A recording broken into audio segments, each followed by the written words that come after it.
बात खत्म हुई, मैं कर रहा हूँ, आप लेके आओ तक। लेकिन rules are rules, you cannot call a witness just like that. अरे मैं कह रहा हूँ ना, तो आप आने दो, आप बुलाओ, आप बुलाओ। Rules do not permit it, you have to give advance notice. Rajpal साहब, मुझे भी रूल मालूम है, आप जानते तो हैं। मैं कर रहा हूँ ना, 5 मिनट बात खत्म हुई, आप छोड़ो इस बात को। सुप्रीम कोर्ट की गाइडलाइंस के मुताबिक it is not right, you cannot call such a witness. How can you call such a witness sir? I said how can you call such a witness? How can I? Yes Rajpal साहब, ये मेरा court है, आपका club नहीं, समझ में आई बात? Here only I can, and I'm doing this. This is illegal, this is illegal. Rajpal साहब, आप बीच में बोलना बंद करो। This is illegal. ना आप देखो कंटेम्प्ट ऑफ कोर्ट कर रहे हो। Contempt of court, I am making an objection. There is something illegal going on here and I am in contempt of court. Rajpal साहब क्यों बैठ? Hello friends, welcome to Unacademy. तो movie देख ली Jolly LLB? Yes. So amongst a very interesting court room drama that we had seen. Obviously बिल्कुल absolute true blue version of the court नहीं है, लेकिन आज के वीडियो के लिए इन्होंने एक वर्ड दिया है जो हमारे बहुत काम आएगा, and that word is contempt. तुम लोग ध्यान से सुन रहे थे। By the end of towards the end of the scene, the lawyer को वार्न किया जाता है बाय द जज in this matter, in this scene. उन्होंने बोला कि वकील साहब, मैं बोल रहा हूं, ये मेरा कोर्ट है, मैंने फैसला कर लिया है, do not obstruct the flow of justice in my court, वरना I will hold you in contempt. Of course वो वकील साहब ऑब्जेक्ट कर रहे हैं कि नहीं जी, मेरे ऊपर कंटेम्प्ट पावर्स क्यों लगाया जा रहा है। लेकिन ये कंटेम्प्ट है क्या? And very important as of today also, because ये कंटेम्प्ट वर्ड्स को आज हम लोग न्यूज में ऑल ओवर देख रहे हैं। So in the next few minutes my friends, मैं तुम्हें सब कुछ बता दूंगा with relationship to this contempt. तो ये केवल न्यूज में नहीं है, ये सिर्फ कोर्ट रूम में इंटरेस्टेड नहीं है, इस पर क्वेश्चंस भी आ चुके हैं इन वेरियस एग्जाम्स, और इसको अलग अलग तरीके से पूछा भी जाएगा। डोंट वरी, सिर्फ कुछ मिनट्स की बात है, तुम्हें कंटेम्प्ट और पावर्स के बारे में सब कुछ पता चल जाएगा। But why are we discussing contempt today? So recently, in fact ये 8 मार्च 2024 की न्यूज है, and there is a question mark which is being raised कि will the supreme Court hold the State bank of India in contempt? क्या ऐसा सुनने में आ रहा है कि कहीं Supreme Court of India State bank of India के ऊपर कंटेम्प्ट की पावर्स नहीं लगा रही है? नौ, पहले इसका सवाल का जवाब देने से पहले तुम्हें पता होना चाहिए कि कंटेम्प्ट होता क्या है, और उससे भी पहले पता होना चाहिए कि यह मामला क्या है। So what is State bank of India का doing with relationship to contempt? तो न्यूज को पहले ध्यान से देखो। इस न्यूज में लिखा हुआ है, supreme court to consider contempt plea against state bank of India. So there is a background to this. तुम्हें मालूम है, बड़ी रिसेंटली एक सुप्रीम कोर्ट की जजमेंट आई थी, and in that judgment the supreme court decided that the electoral bond scheme, जिसके तहत हम लोग स्टेट बैंक ऑफ इंडिया की वेरियस ब्रांचेस में जाकर अपने मर्जी की पॉलिटिकल पार्टी को डोनेशन दे सकते हैं, जो कि फाइनेंशियल ईयर 2017 से स्टार्ट हुआ था, उसको सुप्रीम कोर्ट ने null and void, unconstitutional declare कर दिया। ये बात तो थी। नाउ सुप्रीम कोर्ट ने यह फैसला किस ग्राउंड पे लिया? इनफैक्ट मेरा एक यूट्यूब वीडियो है, you can go and watch that also. लेकिन सुप्रीम कोर्ट ने इसको क्यों डिक्लेयर किया अनकॉन्स्टिट्यूशनल? सुप्रीम कोर्ट ने बोला कि जब आप डोनेट करते हो इलेक्टोरल बॉन्ड स्कीम में, ना तो पॉलिटिकल पार्टी को पता है कि किसने डोनेट किया है, ना किसी और को पता चलता है कि यह पैसा कौन डोनेट कर रहा है। Long and short of it कि ये freedom of speech and expression article 19(1)(a) के खिलाफ में। क्यों? इसीलिए बिकॉज हम वोटर्स को ये हक है, ये हमारा अधिकार है, ये हमारा फंडामेंटल राइट है to get to know that who is contributing what kind of money to which political party. Supreme court ने इसी ग्राउंड पे, इस एनोनिमिटी के ग्राउंड पे, इस पूरी स्कीम को अनकॉन्स्टिट्यूशनल डिक्लेयर कर दिया। लगे हाथों सुप्रीम कोर्ट ने एक और ऑर्डर दिया, इस time state bank of India को, कि स्टेट बैंक ऑफ इंडिया, क्योंकि इलेक्टोरल बॉन्ड स्कीम केवल आपके थ्रू जाती थी, आपके पास तो केवाईसी फॉर्म्स होते थे, नो योर कस्टमर होते थे। इन अदर वर्ड्स, आपके पास तो सारी इंफॉर्मेशन है कि किसने कब कितना पैसा किस पॉलिटिकल पार्टी को डोनेट किया है। तो उन्होंने एक डेट मुकर्रर कर दी और सुप्रीम कोर्ट ने स्टेट बैंक ऑफ इंडिया को ऑर्डर दिया, डायरेक्ट ऑर्डर, कि देखो जी, तुम जितना भी डेटा है उसको लाकर हमें सबमिट करो, और ये डेटा फिर इलेक्शन कमीशन ऑफ इंडिया अपनी वेबसाइट पे डाल देगा। इसमें तो कोई प्रॉब्लम होनी नहीं चाहिए थी, लेकिन a few days before that date जो मुकर्रर की गई थी, जो फाइनल की गई थी, जो ऑर्डर थी, स्टेट बैंक ऑफ इंडिया साहब जाते हैं और 9 पेजेस का एक एफिडेविट, एक हलफनामा दे देते हैं कि no sir, we are still not ready, we can not be diverging that details, हमें थोड़ा और समय दिए। सुप्रीम कोर्ट को लग रहा है कि ये उनकी ऑर्डर की अवमानना है, दे आर डिसओबेइंग दैट, और that is why there is a looming threat on state bank of India कि सुप्रीम कोर्ट इसको कंटेम्प्ट पावर्स में डील कर सकता है। तो जी कंटेम्प्ट में हो क्या सकता है? तो कंटेम्प्ट में इंडिया में 2 तरह के कंटेम्प्ट पावर्स होती है। कंटेम्प्ट को अवमानना बोलते हैं ना। कंटेम्प्ट इंडिया के लॉ के अनुसार 2 तरह के कंटेम्प्ट पावर्स होते हैं। पहला is called as civil contempt और दूसरा is called as criminal contempt. तो जी सिविल कंटेम्प्ट क्या होता है?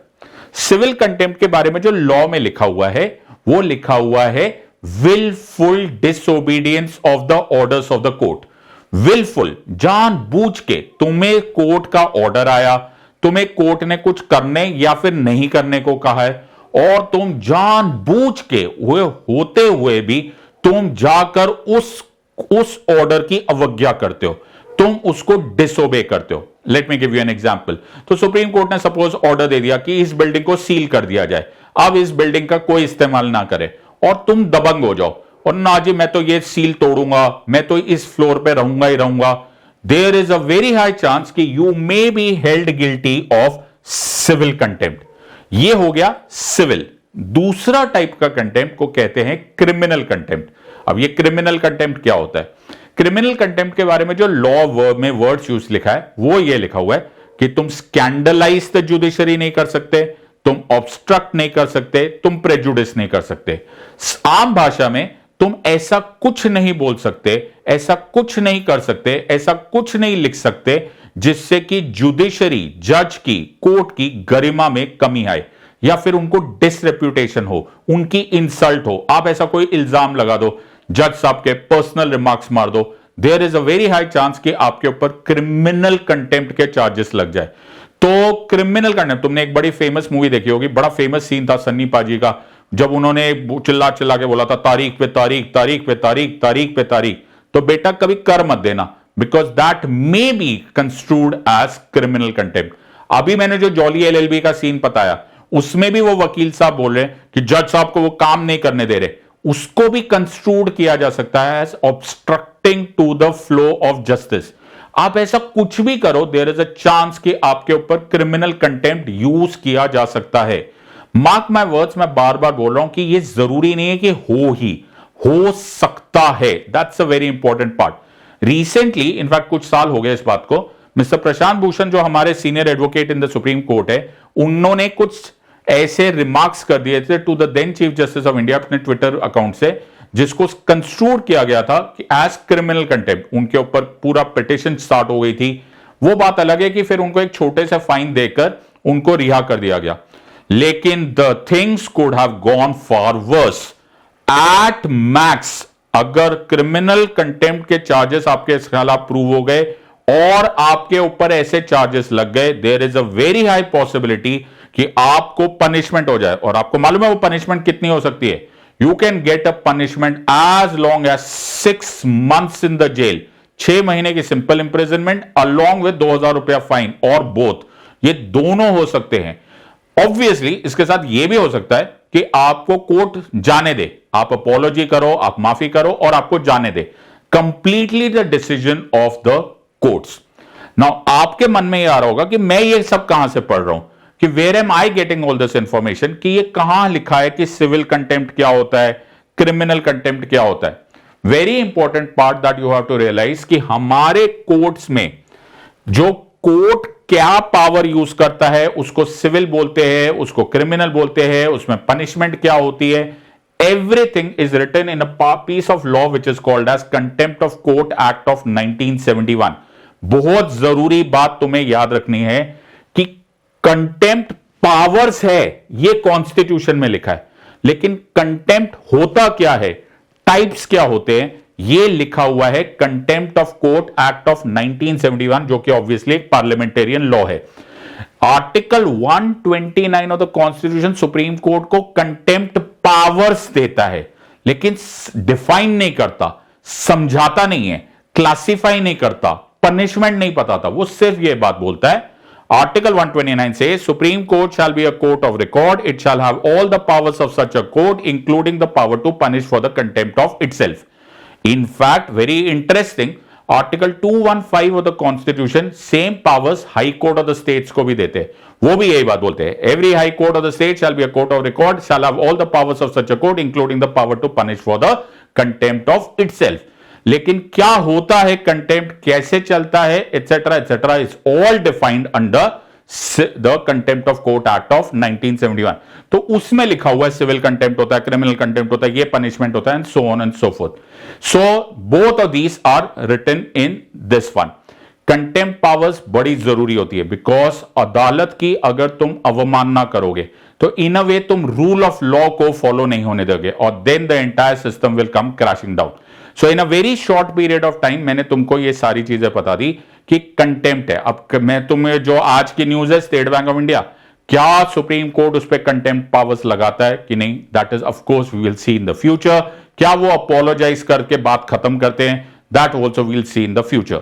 Either ways, as students of law and the people who are preparing for these examination, तुम्हें जितना मालूम होना चाहिए था तुम्हें पता चल गया है। तो मैंने एक बहुत छोटे से टाइम पीरियड में तुमको समझा दिया है।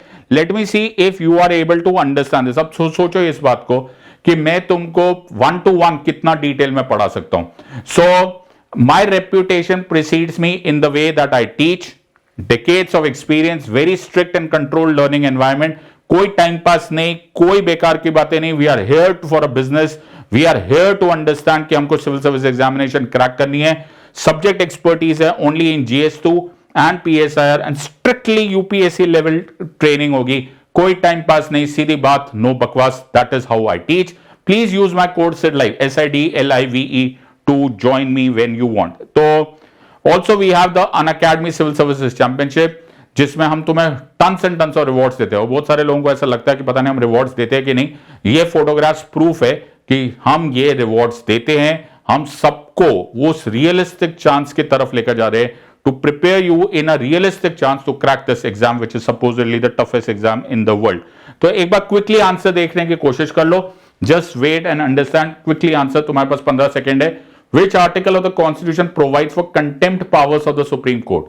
Which article? तुम्हारे पास 15 सेकेंड है। आर्टिकल 32, आर्टिकल 129, आर्टिकल 226 या फिर आर्टिकल 13? क्विकली आंसर दो। मैंने अभी तुम्हें बताया which article of the Constitution provides for contempt powers, and I'm sure तुमको इजीली लगा होगा। Article 129 of the Constitution clearly इसके बारे में बोल रहा है कि the Supreme Court shall be a court of record and it shall have all the powers of such a court, including the power to punish for the contempt of itself. एक और question करते हैं, easy question है।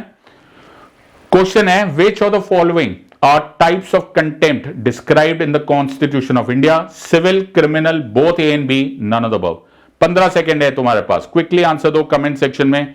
which of the following are types of contempt described in the Constitution of India? तुम्हारे में से जो भोले भाले लोग हैं उन्होंने आंसर दे दिया होगा C, both A and B, because मैंने अभी तुम्हें सिविल कंटेम्प्ट और क्रिमिनल कंटेम्प्ट पढ़ा है, बट तुम एक मेजर गूगली में फंस गए, क्योंकि मैंने इसमें क्वेश्चन पूछा था described in the constitution of India, और मैंने तुम्हें क्लैरिफाई किया था कि कॉन्स्टिट्यूशन ऑफ इंडिया में कोई भी कंटेम्प्ट नहीं डिस्क्राइब किया गया है। जो भी डिफाइन किया गया है वो contempt of court act of 1971 में।